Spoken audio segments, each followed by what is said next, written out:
Welcome to the Line Life podcast produced by T&D World. I'm Jeff Postlewaite, senior editor for T&D World, and we're bringing you stories of the grit, courage, and inspirational teamwork that it takes to be a line worker. And on this November 2023 Line Life podcast, we're continuing our coverage of the International Lineman's Rodeo. Part 2 focuses on line worker families. Line moms, dads, and kids travel to Kansas City in mid-October to celebrate the rodeo week. On the day of the rodeo, they got to cheer from the sidelines for their favorite line workers, so you'll get to hear what that was like from our interviews from this episode. We will also have a segment for you on the fundraiser for St. Jude's Children's Hospital called Climbin for Kids. This episode of the Line Life podcast is sponsored by Husky Tools. Power and Control, coming soon and new for 2024, Husky Tools introduces the SLA series, 7 new upgraded 6-ton inline tools, 4 crimping tools, and 3 cutting tools that are lighter, faster, ergonomic, and compact, featuring our new patent-pending auto retract, Husky Fast Auto. More power to choose. Go to huskytools.com for our launch updates. Hi, this is Amy Fishbach, field editor for T&D World magazine and host of the Line Life podcast. For this year's Lineman's Expo, we had the opportunity to talk to some line families in our T&D World booth. Let's listen in on some of the conversations on the show floor. Hi, this is Amy Fishbach with the Line Life podcast. I'm here with Crystal Tompkins from Jackson EMC. Crystal, what brings you to the International Lineman's Rodeo Week this week? My husband is a foreman with Jackson EMC, and he is participating with a senior team. Perfect. Wonderful. How do you feel about being around all the line workers and their families? It is a normal part of life for us. He's I'm been sure it there is. 22 years. Okay. What's it like being a line wife? It is a wonderful life until a storm hits. Yes. And the hardest part of that is you've got to worry about their safety, and then you've got to worry about the comments that you hear. I'm sure. Everybody wants their power on first. Yes. And we do understand that. We want our power on first, too. Absolutely. But it is hard to know that your husband is working as hard as he is, and there are people out there saying things that are ugly. I'm sure you just wanted to be like, Yes. he's trying. And then when you have a husband like mine, he doesn't want you commenting back, so you kind of have to bite your tongue. Some of us aren't good with that. Oh, I'm sure. Well, is it nice to be around other line wives here that can kind of relate to the kind of life that you have? It is. There's a sisterhood within the brotherhood. That's what I say. Sure. We know what it takes. You know, if they've got little kids, we know to reach out to them, make sure they're all safe, they're all warm. Do you need anything? Can I bring you anything? It is definitely a community. It is, absolutely. It's like a family. I haven't seen any other occupation like it, really. I agree. I agree 100%. I work in the medical field, and his field is probably one of the top-notch fields, most dedicated. So how many years have you been coming to the rodeo? Let's see. At least, not consistently, because when our son was growing up, we would go where he needed us to be at the time. But at least about 18 of the years he's been. 18 of the years? Mm-hmm. Okay, perfect. And then what do you do while you're up here in Kansas City for the Lineman's Rodeo Week? We just come together as a team, really, as a family. We go out to eat with each other. We spend time together. We socialize together. Perfect. Meet new people. Of course, obviously, I have no problem talking, so I'm just the chatterbox. Okay, that's great. Yeah. And then what about the day of competition? How do you support him on the sidelines? I'm there cheering just as loud as I can. That's good. That's good. Absolutely, I'm sure 100%. Hear you. That's great. Well, thank you so much, Crystal. Thank you. It's a pleasure talking to you. Yeah. I'm here with Frank. And Frank, can you talk a little bit about why you're here for International Lineman's Rodeo Week? So, actually, my son is a lineman for Duke Energy. Oh, fantastic. And we're here to support him. This is his second year competing. Wonderful. Last year, in the regional, before he got here, he was actually the apprentice of the year. Oh, great. So, what's your son's name? His name is David Hunter. David Hunter, fabulous. Yep, works for Duke Progress out of the Henderson, North Carolina Ops Center. Okay.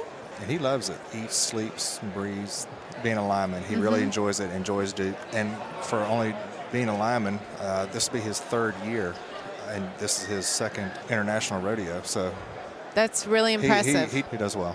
So how do you feel about having a son who is lineman? Do you worry about him at all? I don't. You don't? His mom does? His mom does. That's typical. Actually, my son-in-law is also a lineman for the local co-op. Okay. So it's a good job. And now that my son's doing it, my son-in-law also is a lineman.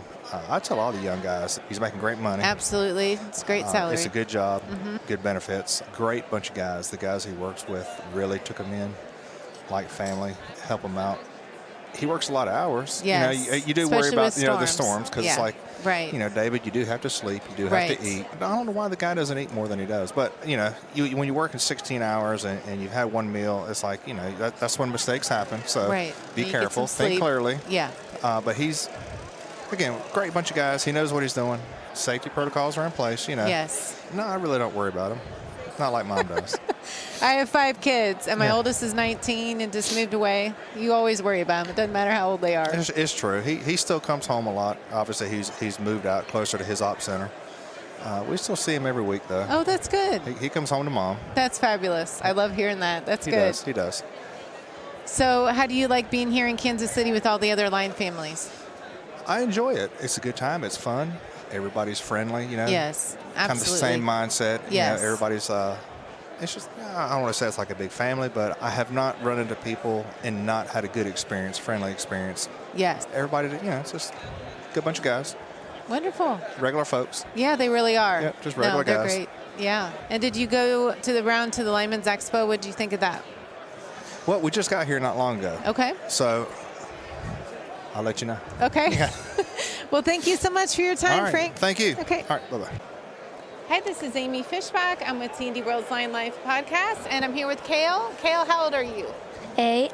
Wonderful. And where are you from? I'm from Missouri. You're from Missouri. Okay. I see you're from Ameren, Missouri. Do you have a family member that works for Ameren? Yeah, my dad. Is he a line worker? Yeah. Perfect. Is he competing on Saturday? Yeah. Wonderful. How do you feel about being the son of a line worker? Well, I feel great, and I want to grow up like him. You want to grow up like him. Why do you want to be a line worker when you grow up? Because I'm interested in, climbing, and I like fixing stuff. Oh, I think you'd be a great lineman one day. That's perfect. And what is your favorite part about the rodeo on Saturday? Well, I get to see my dad do something. So how do you cheer for him on the sidelines? Are you a big supporter? Not really. Not really? Do you yell for him? No. No? Okay. And what about the expo? Are you having fun here at the expo? Yeah. What's your favorite part about the expo? Have you gotten some good things when you're on the show floor here? Yeah. What's the favorite thing that you've gotten? Probably the hat. The hat, absolutely. And is there anybody you want to say hello to back home? Yeah. Who's that? My brother, What's your brother's name? Cole. We'll say hi to Cole. Wonderful. Hi, Cole. I'm with Preston Draper. Preston, where are you from? I'm from Illinois, Edwardsville. Edwardsville, Illinois. And do you have somebody competing at the rodeo on Saturday? No, my dad is on the committee, though. So how do you feel about being out here at the Lineman's Rodeo Week? I think it's fun. Is it a lot of fun? What's your favorite part of being at the rodeo? All the rides at the rodeo. Oh, you like the children's area. So do you do the train, and what else do you do? The inflatables? Mm-hmm. Perfect. And what else do you like about the rodeo? I also like the expo. Oh, the expo. Do you get a lot of free stuff here? Oh, yeah. That's fabulous. Do you have any linemen in your family? Yes, my dad, my grandpa, and his brother. Your dad, your grandpa, and his brother. So do you want to be a lineman one day, too? You don't know yet. How old are you now? I'm 9. You're 9 years old. Perfect. I have 7-year-old twins, so that is awesome. Well, you don't need to know that yet. I'm very glad to have you here today, and thank you for joining me for the Line Life podcast. It's been a pleasure. I'm here with Esteban. Esteban, how old are you? 10. Talk about why you're here at the Lineman's Rodeo this week. Well, I'm here because my dad is doing the climbing thing. Oh, is he a line worker? Yeah. Okay. How do you feel about being the son of a line worker? Pretty good. Yeah. What do you like most about it? I gotta watch my dad climb up poles. Okay, perfect. And is he competing on Saturday? I think so, yes. Okay, what company does he work for? XL Energy. So where did you guys come in from? Plainview, Texas. So was that a long drive, or did you fly up here? It's a long drive. It's a long drive, I bet. So how does it feel to be in Kansas City with all these line families? weird. Does it feel weird? There are a lot of people here, right? Yes. Do you want to be a line worker one day? Maybe. Maybe. Okay. Is there anything else you want to say about Lineman's Rodeo? What do you like doing out on the grounds? Do you go to the children's area at all? Last time we couldn't make it. You couldn't make it. Okay. So is this your first time? Yeah. Okay, you're going to love it. They have a train, they have inflatables, they have all kinds of fun stuff out there. And lots of food. Lots and lots of food. All right, well, it's wonderful talking to you, Esteban. Thank you. All right. Okay, so what is your name? Isabella. Isabel? Beautiful name. How old are you? 4. You're 4 years old? That's so cool. That's so neat. So is your daddy a line worker? Yeah? How do you like being here in Kansas City? You having fun? Wonderful. What's your favorite part of being here? Candy. You got candy. We got candy over in our booth, I think. Do you want some more candy? Perfect. So is there anything you want to say to your friends back home? I say hi every day I come in. And have you been to Kansas City before, or is this your first time? First time. Your first time in Kansas City. Well, welcome to Kansas City. It's great having you. Thank you so much. Next, we're going to move on to a program called Climbin for Kids. They had a table at the International Lineman's Expo this year to raise money for St. Jude's Children's Hospital. In this segment, we'll hear from a few of the line kids and also Milton Draper and Paul Koehler from Ameren, Illinois. I'm here with Bristol Novak, who is Jason Novak's daughter, and we have profiled Jason before in the Climbin for Kids program. Bristol, can you talk about what it feels like for you to be here and supporting your dad this week? It's just exciting. That's awesome. What's your favorite part of the Lineman's Rodeo week? My favorite part is probably, I don't know. There's so many things that my favorite part is. So how long have you been coming to the Lineman's Rodeo? How old were you when you first came? I think I was like 1 or 3. Okay, so you're just very little. So how has it grown since when you first came, do you think? Has it grown a lot? There's a lot more people here, it seems like. Yeah, and a lot more things and a lot more companies. So. And how do you feel about being the daughter of a line worker? I feel awesome, but I do miss my dad at times when he's gone to work. But at least he's saving power for people. Wonderful. Thank you so much, Bristol. Is there anything else you want to say about Climbin for Kids? Climbin for Kids is the best association ever. Thank you, Bristol. Thank you so much for your time. I'm here today with Kipton, and we're at the International Lineman's Expo. Kipton, can you talk about what your favorite part of International Lineman's Rodeo Week is? Climbin for Kids. Can you tell me a little bit more about Climbin for Kids? It's for my sister, Juliana. Talk about how you feel about all these line workers raising money for it. It's just so fun. Well, I think it's a great program, and I definitely want everybody to learn more about it. And you guys have a table right outside the hall, right, where people can donate? That's perfect. So where are you from? Peru, Illinois. And how do you feel about coming to Kansas City this week? It's fun. It's fun? Wonderful. Well, thank you so much for joining us today for the Line Life podcast. I'm here with Milton Draper from Ameren, Illinois. Can you talk a little bit about how your company is involved with the Climbin for Kids campaign? Yeah, so this year we have lots of good donations from tons and tons of different supporters, just donating anything from small hand tools to gift cards to vacations, everything. Oh, wow. So we have a raffle, $20 a ticket, or 6 for $100. Okay. And whatever's on the table, they get. That is fantastic. That'll be great. All the money, 100% goes to St. Jude Children's Hospital. So the more that we can help any children in need, it's the best way ever. So that's a great cause. I'm here with Paul Koehler from Ameren, Illinois, and Paul is involved with the Climbin for Kids program. Paul, can you talk about how you got involved with Climbin for Kids and how everything went with the fundraiser at the 2023 International Lineman's Rodeo? Absolutely. Thanks for having me on today. Climbin for Kids was started by my friend Jason Novak out of Southern Illinois in 2021. Ameren didn't send anybody to the rodeo that year, and he decided to do a fundraiser called Climbin for Kids. He raised $5,000 for St. Jude's Children's Hospital in their first year. In 2022, Ameren sent teams back to the rodeo, and he wanted to continue on the Climbin for Kids and got our company involved and did a company-wide fundraiser. And the same year of March of 2022, my daughter, Juliana, was diagnosed with terminal brain cancer. So I went to the rodeo before. I knew Jason for a long time. So he invited us that year to present the check on stage to St. Jude in Kansas City. So that's how it kept going. And this year, with the efforts of so many people, our company, our unions, friends, family, businesses, we raised over $107,000 this year and presented a check on stage for Climbin for Kids. It was a huge success. I'm sure it was also a really difficult time as well, Paul. Can you talk a little bit more about that? Yeah, it was a rough year. Last year, about 6 weeks after the rodeo, my daughter did pass away. So it was great getting back, seeing everybody from last year that helped us. And so it was a good way to honor her this year, which our team did. And so many people helped out, talked about her a lot out there, and it was great. That is a lasting, beautiful tribute to Juliana that you guys are doing this. I mean, what a tribute to her. That's awesome. How do you feel about raising that much money for the cause?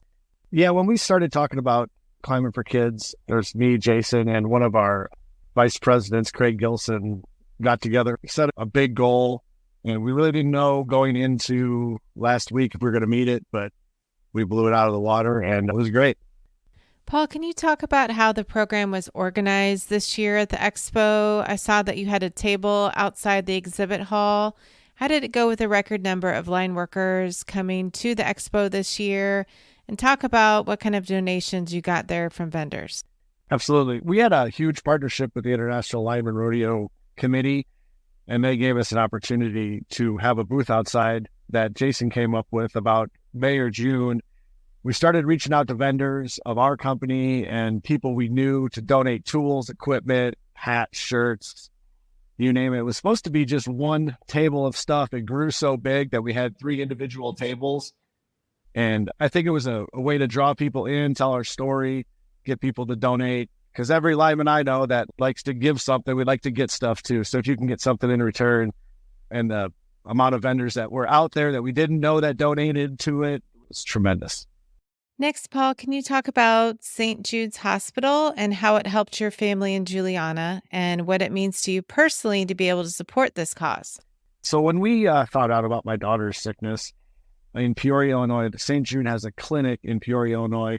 So the minute she was diagnosed, St. Jude stepped in with doctors, nurses, social workers, psychologists, child life specialists. They completely had our back. They took care of gas when we needed it, follow-up appointments, social workers. With any aspect of something you feel you need, you can reach out to them. They had resources. How horrible the experience was, we felt like somebody had our back, and we can always turn to them, and we'll forever be grateful for that.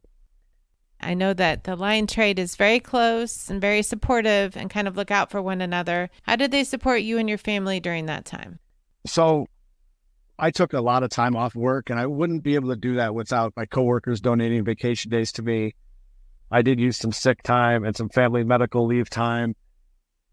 The overwhelming support from my company and my union, people I haven't talked to in years, would send me messages. Hey, if you need something, I can bring you a cup of coffee. If you're in the hospital, they go out of their way. People I've never met before sending me messages, cards, just the support we felt from everybody at my company around the area who just may have met me in a storm one day or never even heard of me, just somebody that was in need. So we're forever grateful for that also. And Paul, is there a way that line workers can contribute to Climbing for Kids before the next Lineman's Rodeo comes around next October? Yes, you can still donate to Climbing for Kids with the QR code that we had available. If you look at my Instagram, I have a link to that, or my Facebook, I have a link to that. I'm not sure when that QR code will end, and then we'll just start a whole new one for next year and start our fundraising all the way up until October of next year. But you can always contribute to, I know that the total was like $107,400. It's already gained $1,500 or $2,000 more when I just checked the other day. So it goes, 100% of it goes directly to St. Jude. There's no middleman, there's no fee, there's no anything like that. It's a St. Jude fundraiser with their website, their everything. That's what we liked about that. There's no middleman, there's no fees like some other GoFundMe stuff. Take 15% or whatever. There's nothing like that here. That's fantastic. And what are your plans for the future of the program? As of now, I think we're just going to keep growing and getting the word out more. We had a lot of different companies at the expo come up to us that haven't heard about it all over the country, want to partner up for next year, do internal fundraisers. At Ameren, we do an internal fundraiser where if you donate $50, 100% of that $50 went to St. Jude, and Ameren provide a Climbin for Kids t-shirt. And if anybody wanted to do that for their own company, we can hook them up with St. Jude to get their own QR code, get that into the final total for next year on stage. Paul, is there anything else you'd like to say about Climbin for Kids? I'd just like to thank all the vendors, the companies that have donated out there, all the linemen that came up, told a little story about how maybe St. Jude affected them. And if they need anything, reach out to me or the Climbin for Kids email address, and we'll get back to you. Paul, thank you so much for sharing your story with our Line Life podcast listeners. Appreciate it. Thanks for having me on. Husky Tools has the widest selection of lineman products across every utility category. We feature the largest assortment of field-tested hydraulic crimping and cutting tools powered by the industry's most popular battery platforms, Milwaukee and Makita. Lineman proven and utility approved for nearly 50 years. See us at huskytools.com and mention this podcast and we'll throw in a new Husky Tools Line Life hat with a brand new Husky Tools catalog hot off the press. This episode of the Line Life podcast was written, recorded, and edited by Amy Fishbach. It was produced by Jeff Postlewaite. That's me. To listen to past episodes, visit www.tdworld.com/podcasts or find us at Podbean. You can also drop us a voice memo or message at linelifepodcast@gmail.com with your comments on this episode. We'd love to hear from you. Please follow this show on Podbean or your favorite podcasting app to be updated when new episodes are released. Thank you for listening.